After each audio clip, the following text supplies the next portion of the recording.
Hello, welcome back. Sorry if I sound terrible. I'm getting sick. I have a sore throat. And I'm sorry I'm late. I am 10 minutes late, but I was in a Cutco meeting for 2 hours. So we went a little overtime. It's supposed to be done at 9, but we just barely finished. So here I am. Just came out of that meeting. Um, and so I'm sitting here holding my adorable sleeping baby. So cute. So I didn't get up and go get any cute jewelry stuff to show off, which, I kind of enjoy, but I don't have any of that. So we'll just, oh, sis, Kayla, so will you bring me the cord that phone's plugged into and unplug it and plug it in over here because this is about to die and I don't want to wake him up. Thank you. Thank you, Pumpkin. You're a sweetheart. This thing's kind of in the way, though. You can just kind of pull it out a little bit or push it this way. Yeah. Is it too heavy? It is heavy. Oh, there you go. You're tough. She's tough. There you go. You got plenty of room now. So I don't have anything to show off, but I will tell you what we did for dinner, and you can tell me what you did for dinner. We had, it's been rainy here all day, really rainy and foggy and beautiful, and I love soup on a rainy day. Thank you, sunshine. Yeah, right. Plug it in. I'd be so sad if it died right in the middle of reading. Oh, come on. Oh, there we go. I got it. I didn't get it.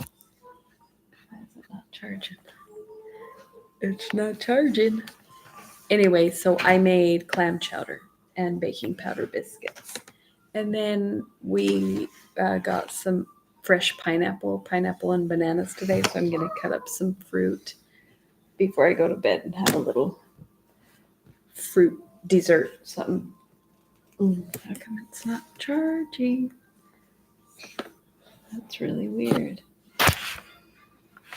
Sorry. Just trying to figure out why this. Okay, it's got power. Oh, I'm sorry, baby. Oh, I was trying so hard not to wake you up. I'm sorry. It's okay. It's okay. It's okay. I love you.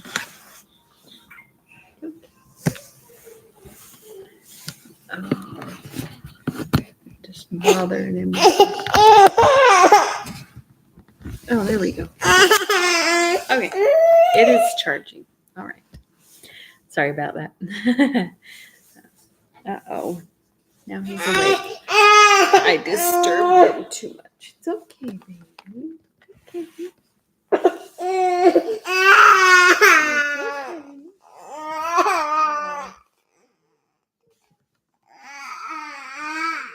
I thought we were going to have such a nice, peaceful, quiet reading because he was asleep, but nope. Okay, oh my goodness.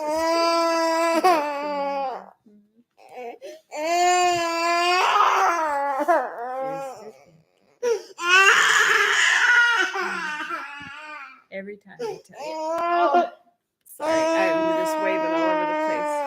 Trying to get this kid. And you're just going to sit there and listen to my baby cry.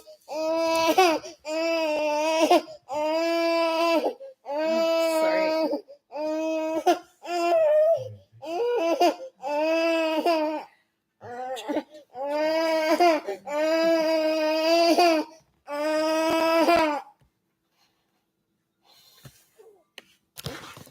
Oh my goodness, I am sorry. It's rough. But he's settled down now. So my throat is getting sore.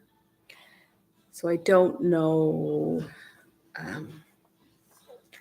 how well we'll do. We'll do a chapter and see how it goes, and then if I'm good enough, we'll do another one. But I do have a sore throat, so we'll see. Okay, so I think what are we? We're chapter 16, I think.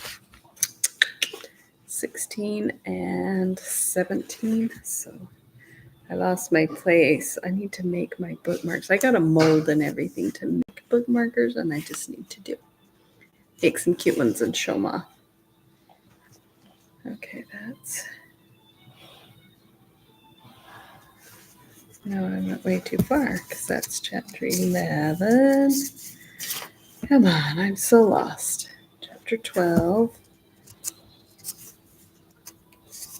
13.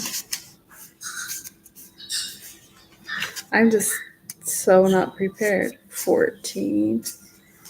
And then we did 15, right? 14 and 15. Ah, found it. Chapter 16. Okay. So, a little recap.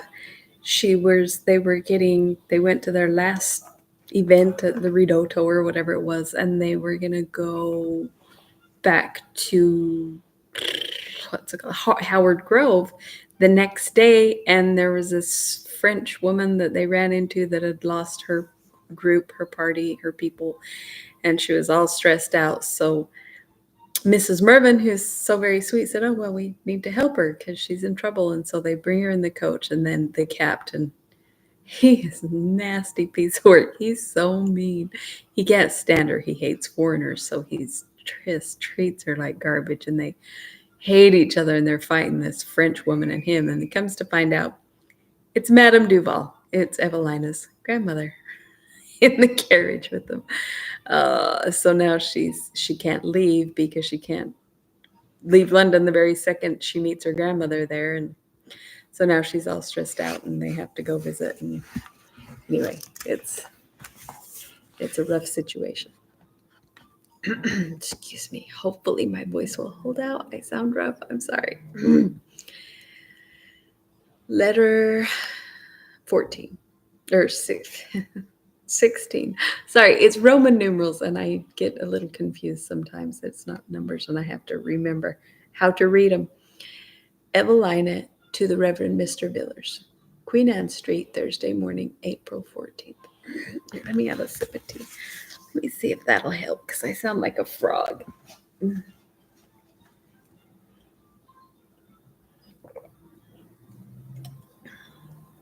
I have some throat tea here. Hopefully that helps. Before our dinner was over yesterday, Madame Duval came to tea, though it will lessen your surprise to hear that it was near 5 o'clock, for we never dine till the day is almost over. She was asked into another room while the table was cleared, and then was invited to partake of the dessert. She was attended by a French gentleman, whom she introduced by the name of Monsieur Dubois. Mrs. Mervyn received them both with her usual politeness, but the captain looked very much displeased, and after a short silence, very sternly said to Madame Duval, "Pray, who asked you to bring that there spark with you?" "Oh," cried she, "I never go nowhere without him." Another short silence ensued, which was terminated by the captain's turning... Like and subscribe. That's right. Like and subscribe. Do like the video. It helps. Like, if people watch and nobody leaves likes, then the YouTube algorithm is like, oh, people don't like this content. So, like it, and then, because I'd actually make money off this channel if I get enough. Like, I only need 500 subscribers.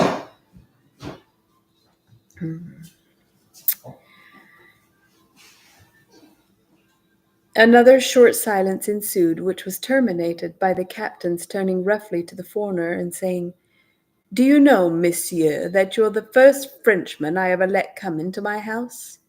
Monsieur Dubois made a profound bow.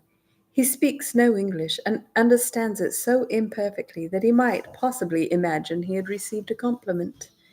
Mrs. Mervyn endeavored to divert the captain's ill humor by starting new subjects, but he left to her all the trouble of supporting them, and leaned back in his chair in gloomy silence, except when any opportunity offered of uttering some sarcasm upon the French. Finding her efforts to render the evening agreeable were fruitless, Mrs. Mervyn proposed a party to Ranelagh. Madame Duval joyfully consented to it, and the captain, though he railed against the dissipation of the women, did not oppose it. Uh-oh, what is it? I'm setting up a background. and therefore Maria and I ran upstairs to dress ourselves. Before we were ready, word was brought to us that Sir Clement Willoughby was in the drawing room. He introduced himself under the pretence of inquiring after all our healths, and entered the room with the easy air of an old acquaintance, though Mrs. Mervyn confesses that he seemed embarrassed when he found how coldly he was received, not only by the captain, but by herself. I was extremely disconcerted at the thoughts of seeing this man again, and did not go downstairs till I was called to tea. He was then deeply engaged in a discourse upon French manners with Madame Duval and the captain, and the subject seemed so entirely to engross him that he did not at first observe my entrance into the room. Their conversation was supported with great vehemence, the captain roughly maintaining the superiority of the English in every particular, and Madame Duval warmly refusing to allow of it in any, while Sir Clement exerted all his powers of argument and of ridicule to second and strengthen whatever was advanced by the captain. For he had the sagacity to discover that he could take no method so effectual for making the master of the house his friend as to make Madame Duval his enemy. And indeed, in a very short time, he had reason to congratulate himself upon his successful discernment. As soon as he saw me, he made a most respectful bow, and hoped I had not suffered from the fatigue of the ridotto. I made no other answer than a slight inclination of the head, for I was very much ashamed of that whole affair. He then returned to the disputants, where he managed the argument so skilfully, at once provoking Madame Duval and delighting the captain, that I could not forbear admiring his address, though I condemned his subtlety. Mrs. Mervyn, dreading such violent antagonists, attempted frequently to change the subject, and she might have turn the page. And she might have succeeded but for the interposition of Sir Clement, who would not suffer it to be given up, and supported it with such humour and satire that he seems to have won the captain's heart, though their united forces so enraged and overpowered Madame Duval that she really trembled with passion. I was very glad when Mrs. Mervyn said it was time to be gone. Sir Clement arose to take leave, but the captain very cordially invited him to join our party. He had an engagement, he said, but he would give it up to have that pleasure. Some little confusion ensued in regard to our manner of setting off. Mrs. Mervyn offered Madame Duval a place in her coach, and proposed that we four females should go all together. However, this she rejected, declaring she would by no means go so far without a gentleman, and wondering so polite a lady could make it so English a proposal. Sir Clement Willoughby said his chariot was waiting at the door, and begged to know if it could be of any use. It was at last decided that a hackney coach should be called for Monsieur Dubois and Madame Duval, in which the captain and, at his request, Sir Clement went also. Mrs. and Miss Mrs. and Miss Mervyn and I had a peaceful and comfortable ride by ourselves. I doubt not but they quarrelled all the way, for when we met at Ranelagh, everyone seemed out of humour, and although we joined parties, poor Madame Duval was avoided as much as possible by all but me. The room was so very much crowded that, but for the uncommon assiduity of Sir Clement Willoughby, we should not have been able to procure a box, which is the name given to the arched recesses that are appropriated for tea parties, till half the company had retired. As we were taking possession of our places, some ladies of Mrs. Mervyn's acquaintance stopped to speak to her, and persuaded her to take a round with them. When she returned to us, what was my surprise to see that Lord Orville had joined her party. The ladies walked on. Mrs. Mervyn seated herself and made a slight, though respectful invitation to Lord Orville to drink his tea with us, which oh, sorry, it's kind of dark, and to drink his tea with us, which, to my no small consternation, he accepted. She's so embarrassed. I felt a confusion unspeakable at again seeing him, from the recollection of the ridotto adventure, but nor did my situation lessen it, for I was seated between Madame Duval and Sir Clement, who seemed who seemed as little to desire Lord Orville's presence in. Okay, I don't want that on me, sis. Oh shit! I lost my place. Oh my goodness! Your I'm what? sorry. Pardon my French.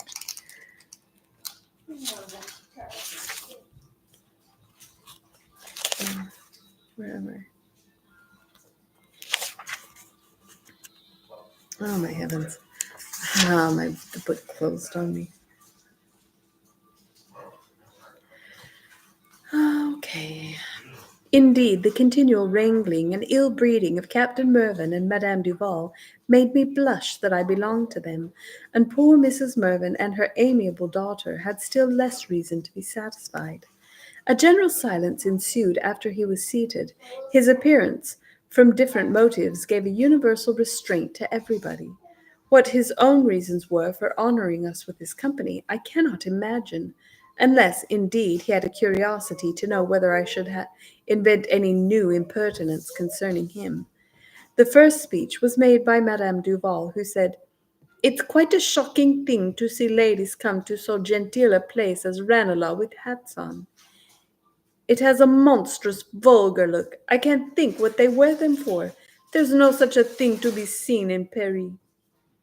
"Indeed," cried Sir Clement, "I must own myself no advocate for hats. I am sorry the ladies ever invented or adopted so tantalizing a fashion, for where there is beauty they only serve to shade it, and where there is none, to excite a most unavailing curiosity. I fancy they were originally worn by some young and whimsical coquette."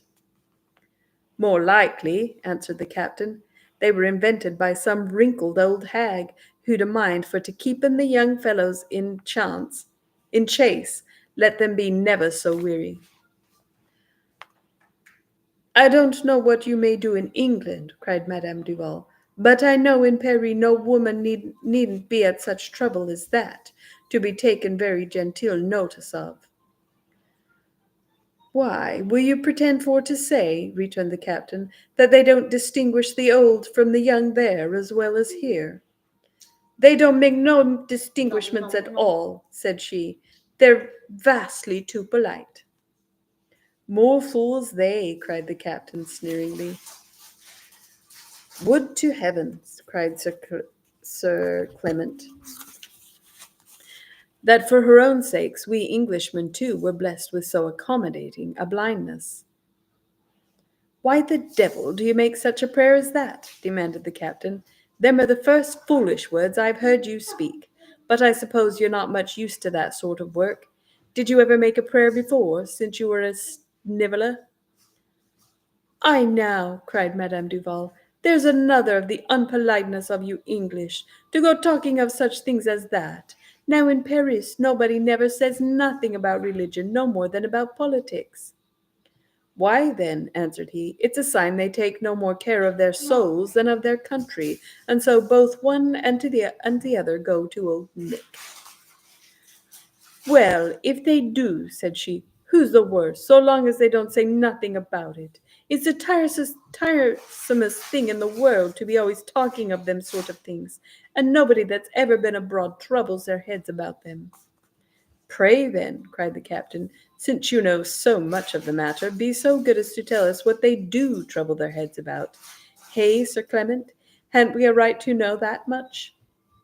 "A very comprehensive question," said Sir Clement, "and I expect much instruction from the lady's answer."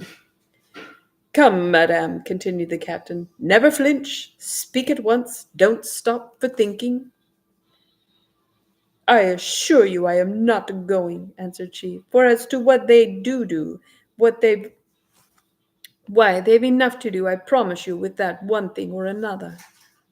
"But what do they do, these famous messieurs?" demanded the captain. "Can't you tell us? Do they game, or drink, or fiddle, or are they jockeys? Or do they spend all their time in flummering old women?" "As to that, sir, but indeed I shan't trouble myself to answer such a parcel of low questions, so don't ask me no more about it." And then, to my great vexation, turning to Lord Orville, she said, "Pray, sir, was you ever in Paris?" He only bowed. "And pray, sir, how did you like it?" This comprehensive question, as Sir Clement would have called it, though it made him smile, also made him hesitate. However, his answer was expressive of his approbation. I thought you would like it, sir, because you look so like a gentleman. As to the captain, and as to that other gentleman, why they may very well not like what they do not know, for I suppose, sir, you was never abroad? Only 3 years, ma'am, answered Sir Clement dryly. Well, that's very surprising. I should never have thought it. However, I dare say you only kept company with the English. Why, pray, who should he be keeping company with? Cried the captain. What, I suppose you'd have him ashamed of his own nation, like some other people not 1,000 miles off, on purpose to make his own nation ashamed of him? I'm sure it would be a very good thing if you would go abroad yourself. How will you make out that hay, madam?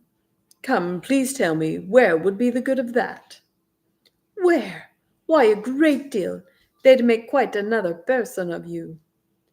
What, I suppose you'd have me learn to cut capers and dress like a monkey, and palaver in French gibberish, hey, would you, and powder and daub and make myself up like some other folks? I would have you learn to be more politer, sir, and not to talk to ladies in such a rude, old-fashioned way as this. No, sorry, let me help you. It's okay. It's okay, baby. It's okay.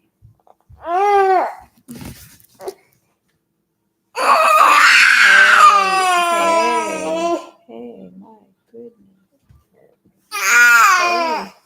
Hey, okay. My goodness.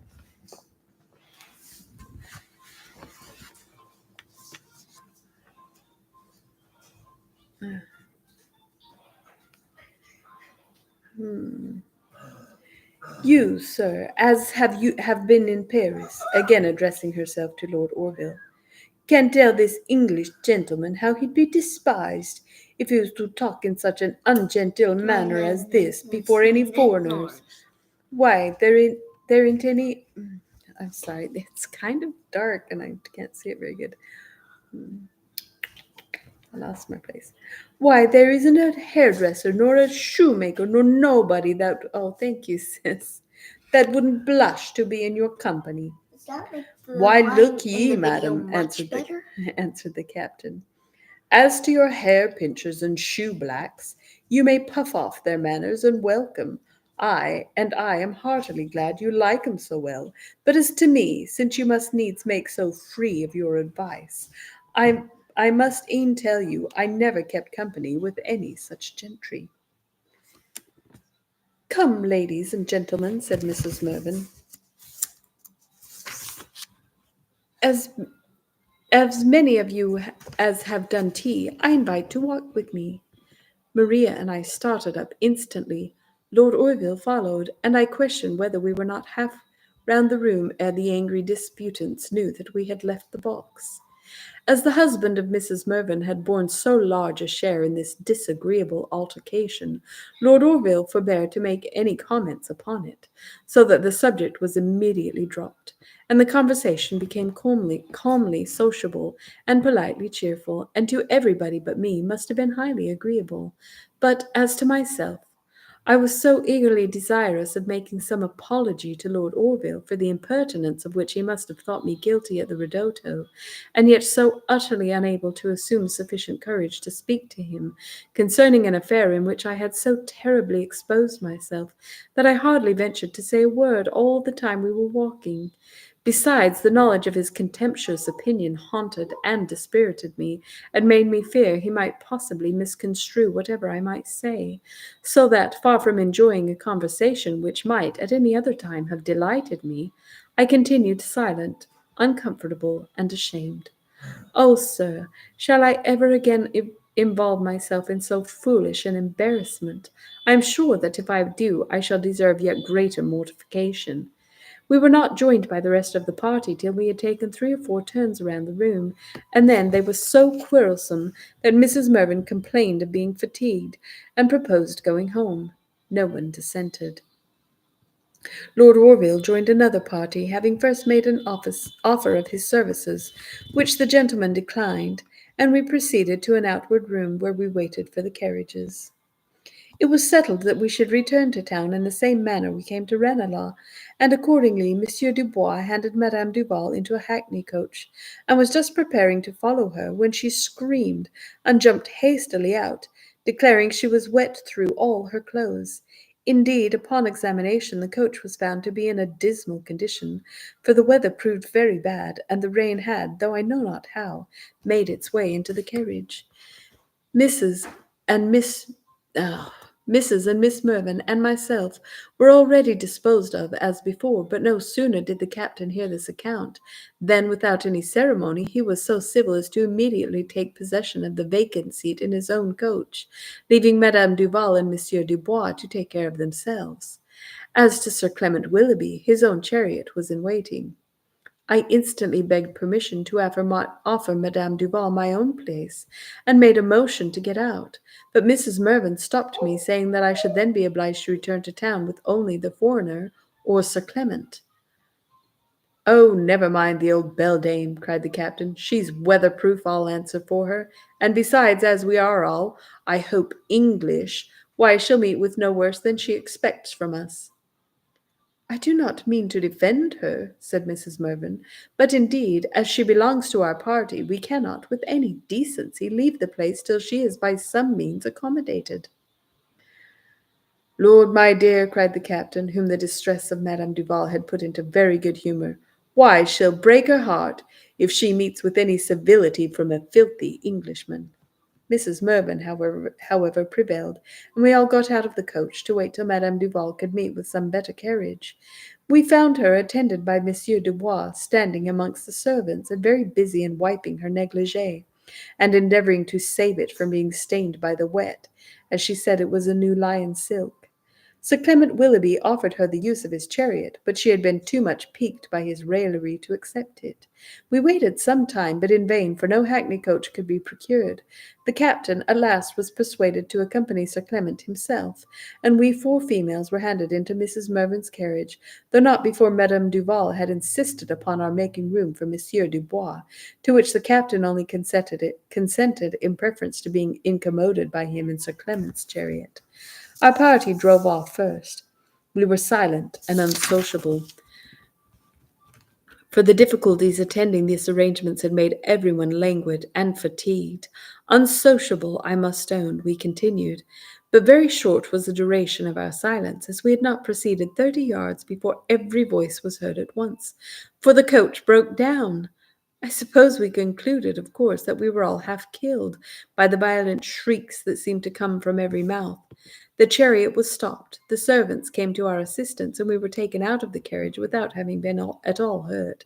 The night was dark and wet, but I had scarce touched the ground when I was lifted suddenly from it by Sir Clement Willoughby, who begged permission to assist me, though did not wait to have it granted, but carried me in his arms back to Ranelagh. He inquired very earnestly if I was not hurt by the accident,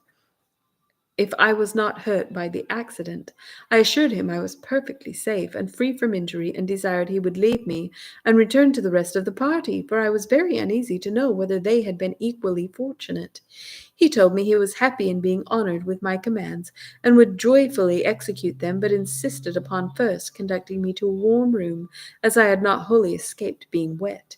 He did not regard any objections, but made me follow him to an apartment, where we found an excellent fire and some company waiting for carriages. I readily accepted a seat, and then begged he would go. And go indeed he did, but he returned in a moment, telling me that the rain was more violent than ever, and that he had sent his servants to offer their assistance and acquaint the Mervyns of my situation. I was very mad that he would not go himself, but as my acquaintance with him was so very slight, I did not think proper to urge him contrary to his inclination. Well, he drew a chair close to mine, and after again inquiring how I did, said in a low voice, "You will pardon me, Miss Anville, if the eagerness I feel to vindicate myself induces me to snatch this opportunity of making sincere acknowledgments for the impertinence with which I tormented you at the last ridotto. I can assure you, madam, I have been a true and sorrowful penitent ever since. But shall I tell you honestly what encouraged me to—" He stopped, but I said nothing, for I thought instantly of the conversation Miss Mervyn had overheard, and supposed he was going to tell me himself what part Lord Orville had borne in it, and really I did not wish to hear it repeated. Indeed, the rest of his speech convinces me that that was his intention, with what view I know not, except to make merit of his defending me. And yet, he continued, my excuse may only expose my own credulity, and want of judgment and penetration. I will therefore merely beseech your pardon, and hope that some future time. Just then the door was opened by Sir Clement's servant, and I had the pleasure of seeing the captain, Mrs. and Miss Mervyn enter the room. "Oh, ho!" cried the former, "you have got a good warm berth? Here, but we shall not beat up your quarters. Here, Lucy, Moll, come to the fire and dry your trumpery. But, heyday, what, where's the old Madame French?" "Goodness!" cried I, "is not Madame Duval then with you?" "With me? No, thank God."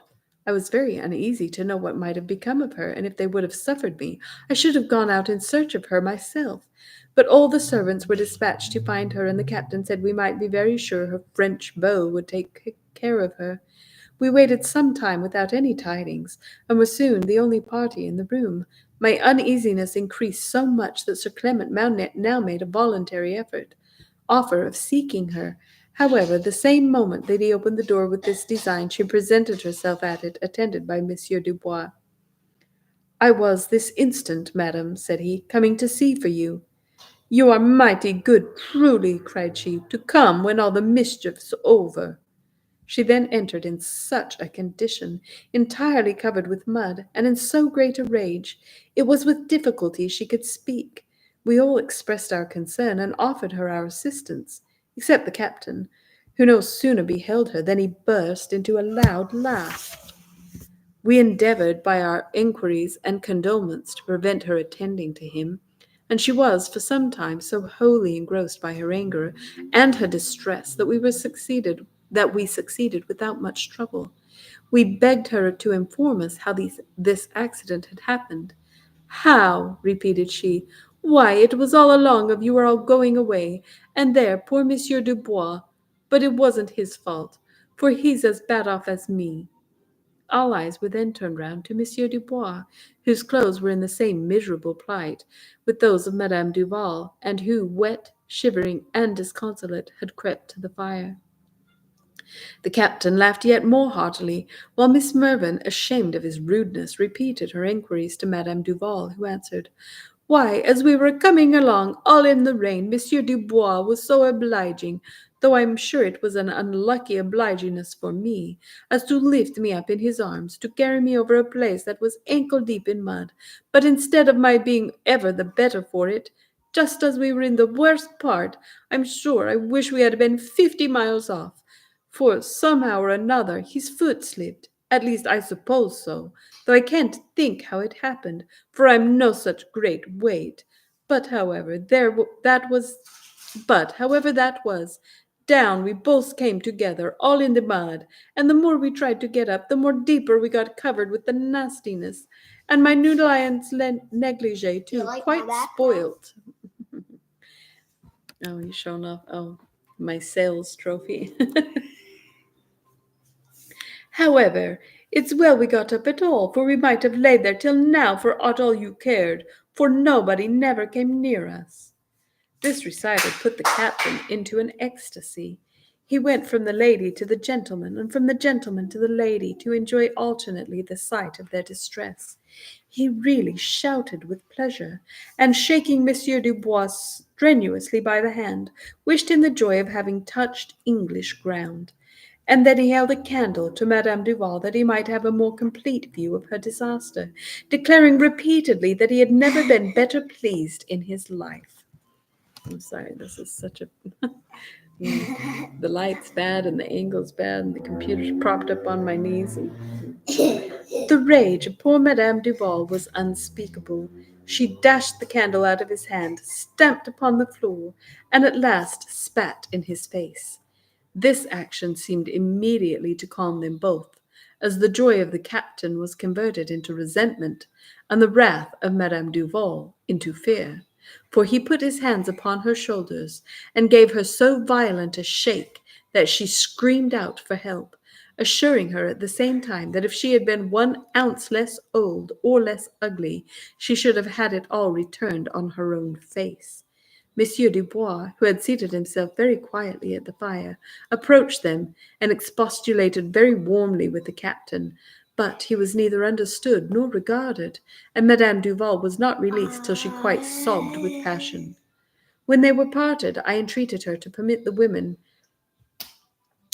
who has the charge of the ladies' cloaks to assist in drying her clothes.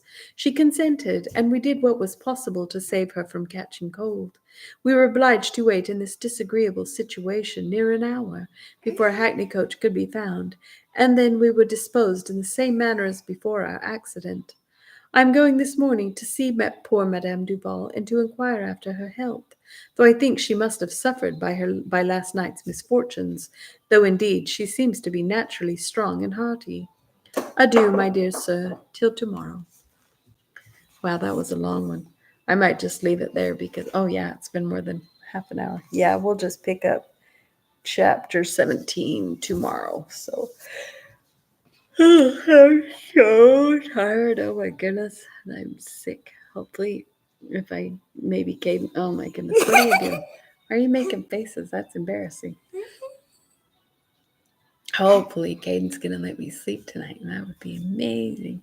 Maybe I'll feel better tomorrow. Look, I don't want you to poke your tongue out at the people who are watching my channel. Kalissa, don't, sis. That's rude. Anyway, we will see you tomorrow. Thanks for stopping by. Good night. Goodbye. See you next time.